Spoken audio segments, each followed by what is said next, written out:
সত্যি আমরা লাইফে যতটা বড় হচ্ছি ততই যেন ভালো থাকাটা আস্তে আস্তে কমে যাচ্ছে।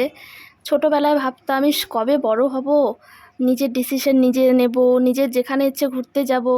বাট ছোটোবেলা যেটা ভাবি আমরা যে বড় হওয়ার পর জীবনটা হয়তো অনেক সুন্দর হয়, কিন্তু না, আসলে সেটা না।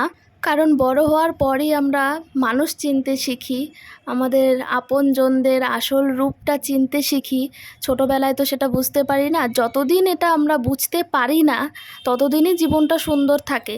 যখন আমাদের বোঝার ক্ষমতা হয়ে যায় না, যে কে কীরকম, কে আমাকে তার স্বার্থে ব্যবহার করছে, স্বার্থ ছাড়া কেউ তোমাকে পাত্তা দিচ্ছে না, আর তখনই তুমি এই পৃথিবীর আসল বাস্তবতাটা বুঝতে পারবে। আর তখন থেকেই তুমি একা থাকতে শুরু করে দেবে।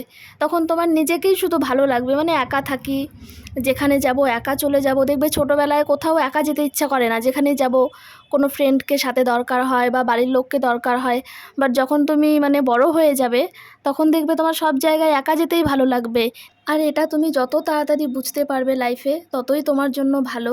কারণ দেখো, সবার ফ্যামিলি সমান হয় না, অনেক সময় এরকম হয় ফ্যামিলিও সাথ দেয় না, তখন কিন্তু নিজেকে একা একাই চলতে হয়। হ্যাঁ জানি, প্রথম প্রথম খুব খারাপ লাগে, খুব কষ্ট হবে, বাট পরে সময়ের সাথে সাথে না সব ঠিক হয়ে যায়। দেখবে নিজেকে একা একা থাকাটাই সব থেকে ভালো।